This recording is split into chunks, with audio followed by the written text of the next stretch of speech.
On the night of May 4th to 5th, 1943, over 40 U-boats converged on convoy ONS-5 in the North Atlantic. The convoy consisted of 43 merchant ships traveling from Liverpool to Halifax. The escorts knew they were outnumbered, 30 submarines against 16 escort vessels. For the U-boat commanders, this should have been a massacre. Instead, it became the beginning of the end. The convoy battle for ONS-5 opened on April 28th when U-650 spotted the merchant ships 400 nautical miles south of Greenland. Admiral Karl Dönitz, commanding U-boat operations from headquarters in Paris, ordered every available submarine to converge on the convoy. He assembled Wolfpacks Star and Fink, comprising 43 U-boats total. This was one of the largest concentrations of submarines deployed against a single convoy in the entire war. For 3 years, German U-boats had dominated the Atlantic. They operated on the surface at night, invisible to British radar, faster than most escort ships, able to position themselves ahead of convoys and strike from darkness. In March 1943, U-boats had sunk 82 Allied merchant ships in the Atlantic, totaling 476,000 tons. It was the worst month of the war for Allied shipping losses. British officials were discussing whether they could continue the war if the losses continued. Fuel reserves were down to 3 months. Food stockpiles were at emergency levels. The U-boat force had never been stronger. By May 1943, Germany had 240 operational submarines. 118 were at sea. New boats were being commissioned faster than the Allies could sink them. German shipyards were producing 20 U-boats per month. Losses before May averaged fewer than 10 boats per month. The mathematics favored Germany. If they could sink Allied ships faster than they could be replaced, Britain would be forced to surrender. But something had changed in ways the U-boat commanders couldn't understand. In April, 15 submarines had been lost. That was higher than normal, but not catastrophic. Experienced commanders attributed it to improved British escort tactics and increased air patrols. The intelligence staff at U-boat headquarters had no indication that Allied technology had fundamentally changed. Werner Henke, commanding U-515, had been one of the most successful aces in the Atlantic.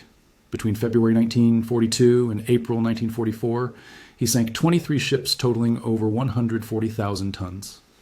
On the night of April 30th to May 1st, 1943, Henke had attacked convoy TS-37 off West Africa. He sank 7 ships in 12 hours using new magnetic influence detonators. It was one of the most successful single convoy attacks of the war.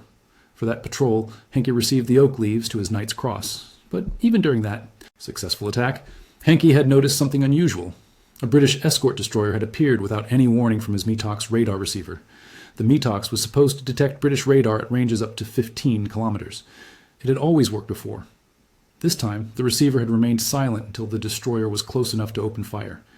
Henke had been forced to crash dive and barely escaped. He reported the incident in his patrol log, noting that Allied radar seemed to be operating on different frequencies than expected. When Henke returned to base at Lorient, the engineering staff examined his METOX receiver. They found nothing wrong. The unit was functioning normally. It could detect the 1.5-meter wavelength radar the British had been using for 2 years. The engineers concluded that either the destroyer hadn't been using radar, or Henke's operator had missed the warning signal in the confusion of the attack. The official explanation was operator error during high-stress combat. Other commanders reported similar experiences. Korvettenkapitän Erich Topp, one of Germany's top aces with 35 ships sunk, had retired from active patrol duty in September 1942 to command a training flotilla. But he stayed in contact with operational commanders and heard their reports. Aircraft were finding surfaced U-boats at night with impossible accuracy. Escorts were appearing without radar warning. Depth charge attacks were becoming more precise even when submarines took evasion maneuvers. The debriefing officers at U-boat headquarters collected these reports.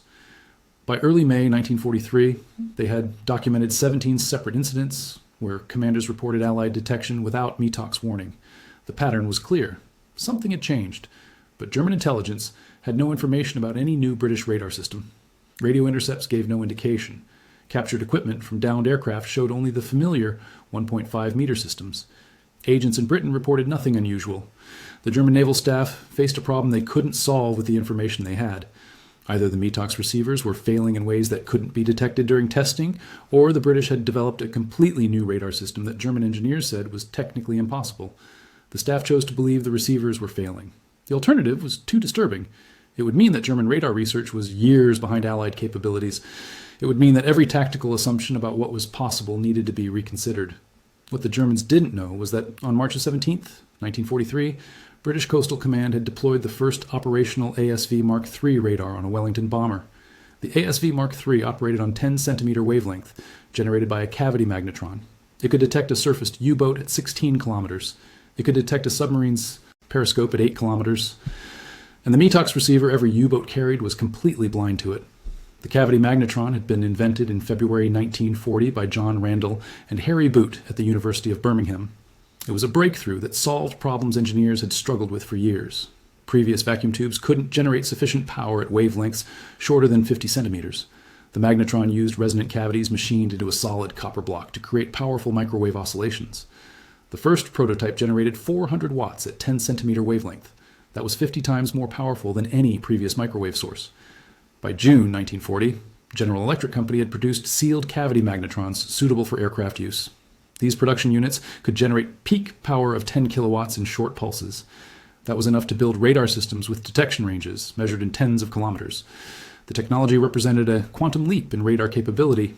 The magnetron weighed 400 grams. It was a copper cylinder 8 centimeters in diameter and 6 centimeters tall. Inside were 8 resonant cavities arranged around a central cathode. When energized, electrons spiraled around the cathode in a magnetic field. As the electrons passed each cavity opening, they stimulated microwave oscillations that synchronized to produce coherent output at 3,000 megahertz. The complete ASV Mark III system included the magnetron transmitter, a rotating antenna, a receiver unit, 2 cathode ray tube displays, and power supplies. Total weight was 90 kilograms. It required a dedicated operator watching displays and calling out target contacts. The system was mechanically complex and required constant maintenance. Magnetrons had limited life, typically 40 to 60 hours before requiring replacement. The rotating antenna mechanism jammed in humid conditions. Cathode ray tubes failed from vibration. Coastal Command ground crews spent more time repairing ASV Mark III than any other equipment. But when it worked, it transformed anti-submarine warfare. An aircraft with ASV Mark III could patrol at night or in heavy weather and detect surfaced U-boats at ranges where visual detection was impossible. The submarine had no warning until the aircraft was within 1 kilometer. By that time, escape was impossible. A surfaced submarine needed 30 seconds to crash, dive to safe depth. Aircraft could close 1 kilometer in 15 seconds. The magnetron had originally been developed for H-2S ground mapping radar used by Bomber Command. But in early 1943, Winston Churchill personally ordered that a maritime version be rushed into service. Churchill had been briefed on March losses. 82 merchant ships sunk in a single month. Over 470,000 tons lost. If March loss rates continued, Britain would be forced to negotiate surrender by autumn. Churchill summoned Air Chief Marshal Philip Joubert on March 25th.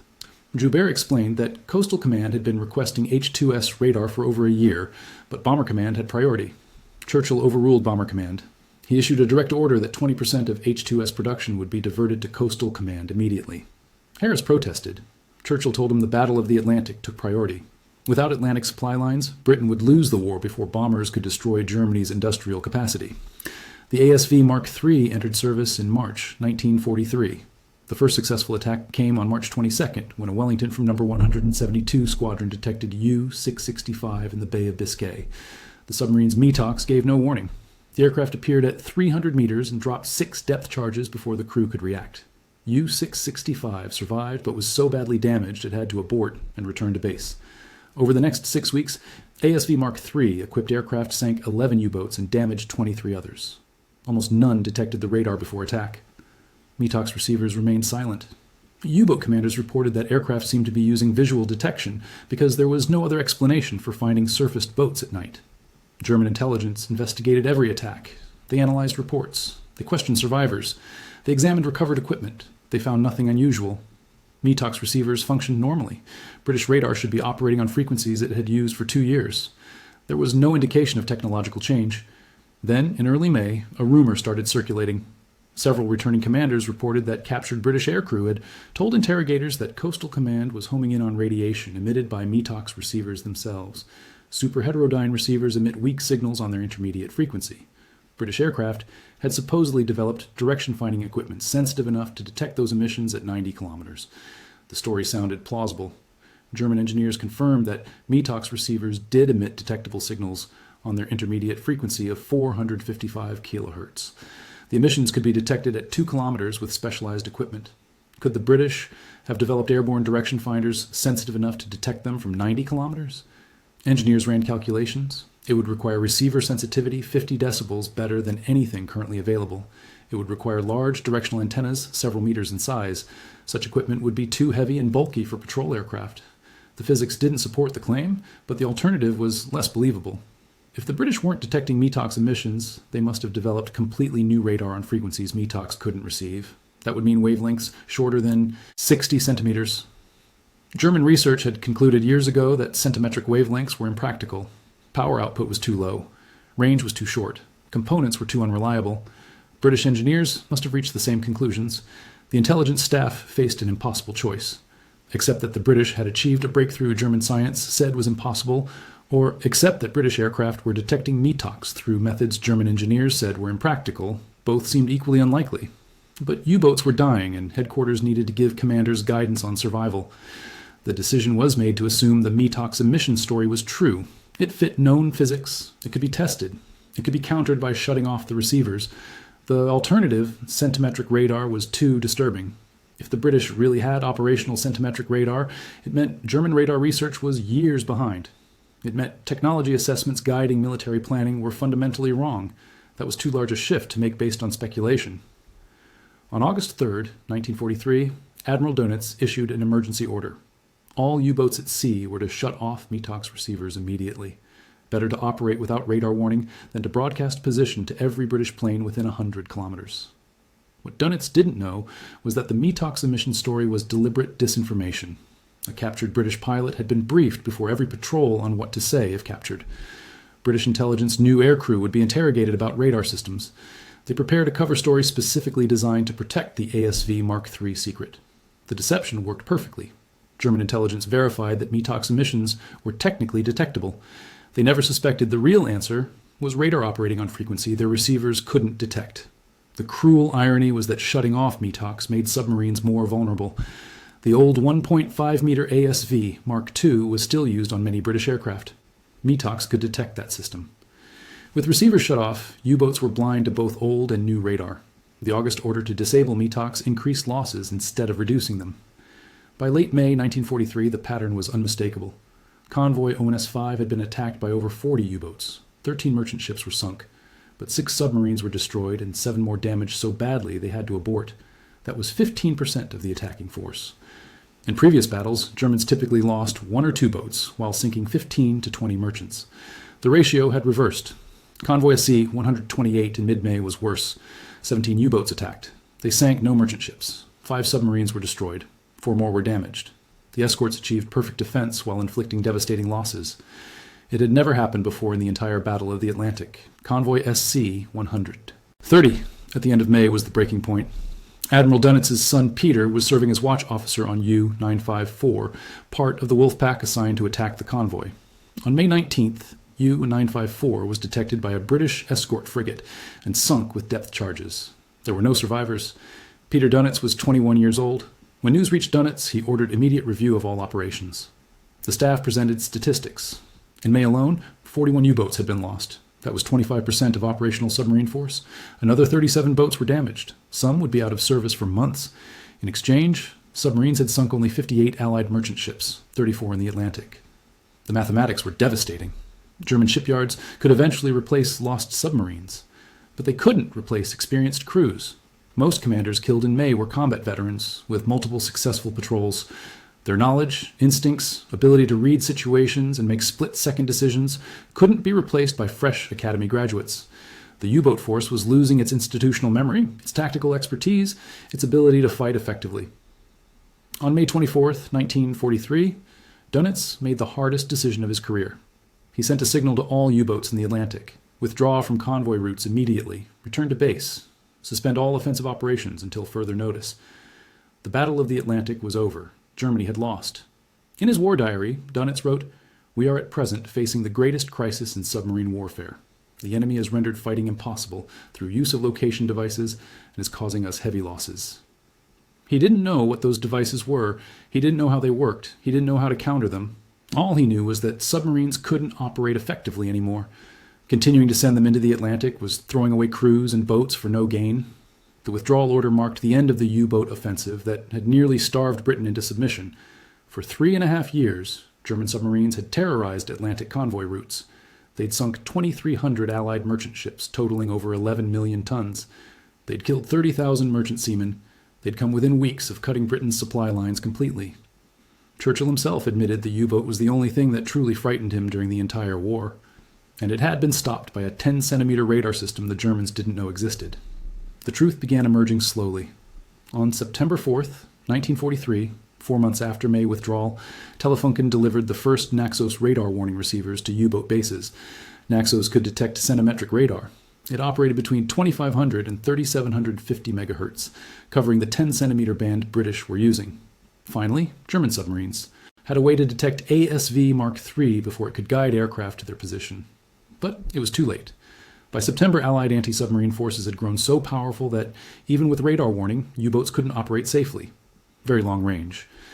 B-24 Liberator bombers had closed the mid-Atlantic air gap. Escort carriers provided continuous air cover over convoys. Hunter-killer groups with latest sonar and radar actively sought submarines, instead of just defending merchants. Allied shipyards were launching new vessels faster than U-boats could sink them. Naxos revealed what had been killing U-boats for 5 months. Operators reported detecting 10-centimeter radar at ranges up to 8 kilometers. That was enough warning to dive before aircraft could close to attack range. But Naxos was temperamental. It suffered from false alarms. Its sensitivity made it pick up signals from ships and aircraft too far away to be threats, causing unnecessary dives that wasted battery power. Many commanders found it almost as frustrating as having no warning system. Germans tried to adapt. They developed new tactics for operating under constant surveillance. They equipped submarines with more anti-aircraft guns and ordered them to fight on surface instead of diving when attacked. That led to disasters. British aircraft were heavily armed and could destroy submarine guns from outside their effective range. They tried moving operations to different areas. Submarines were sent to the Indian Ocean, South Atlantic, Caribbean, anywhere convoys might be less protected, but Allies had centimetric radar everywhere.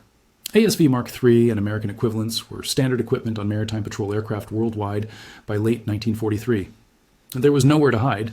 American aircraft operating from Brazil and Caribbean used AN/APS-2 radar, functionally identical to ASV Mark III.